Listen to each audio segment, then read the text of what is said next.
Okay, so episode 2, getting to know Nags Head, and I'm here with none other than the town planner, Holly White. Hi. How are you doing, Holly? Doing good. So I have a question. Okay. What's a town planner? Well, a town planner is a staff person that plans development within the town. I gotcha. Okay, well then what's going on in the planning department these days? Well, we've had a really busy 4 years. We have just completed a comprehensive planning effort, as well as a study of our vulnerabilities for sea level rise and a complete rewrite of our UDO. And those are 3 very major projects to complete in a 4-year time frame. Well, good for you. Yeah. Well, then I'm wondering, why are we walking around in Nags Head Acres?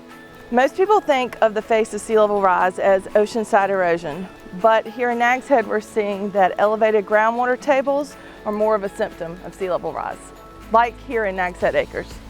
Interesting. So what's the future? What's the plan? Well, through this study we developed over 140 actions for implementation in dealing with sea level rise. 2 in particular rose to the top, those that deal with stormwater and those that deal with septic health management. So then what are we seeing in Nags Head Acres? Well, the groundwater table is higher, and when we have more frequent periods of high intensity rainfall, there's less storage capacity in the soil, which leads to flooding in our neighborhoods. So what do we do about that? Well, our town engineer David Ryan can tell you a little bit more about that. Well, that's good. Where are we walking to? All right, so here we are. And Mr. David, how are you doing, sir? Doing fine, thank you. So where are we? What is this control panel here? This control panel is representative of one of the innovative and creative ways that we address stormwater management here in the town of Nags Head. Cool. The best way to explain this is through the sponge analogy. The land surface acts similar to that of a sponge. Whenever that sponge is saturated, it starts to spill over and run off. The ground acts in that same manner. So what we're trying to do is wring out that sponge in advance of a storm event, effectively increasing the capacity for storage and reducing the potential for flood risk. So how does the pump work and how many of them are there? All right, so where we're standing right now is the control panel for this system in Nags Head Acres.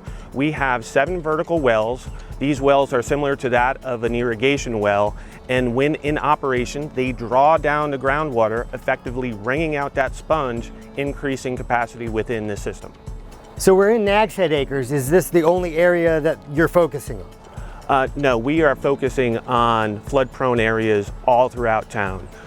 This past year, we worked on 3 projects. We've got 3 more slated for next year and more in years to come. We are exploring groundwater lowering techniques in many different ways, and this is not the only approach that we can address these flood risks. Interesting. So we just talked to David. You've got some really cool pumps installed. What's next in the planning pipeline? Well, it's taken us 4 years to get to where we are now, and we're really happy with the outcome. For a community our size, this is seen as a really proactive approach to dealing with sea level rise and climate change issues. Great. How would I learn more about this topic? To learn more about resiliency in Nags Head, you can visit nagsheadnc.gov/resiliency. Well, thanks for talking to me today.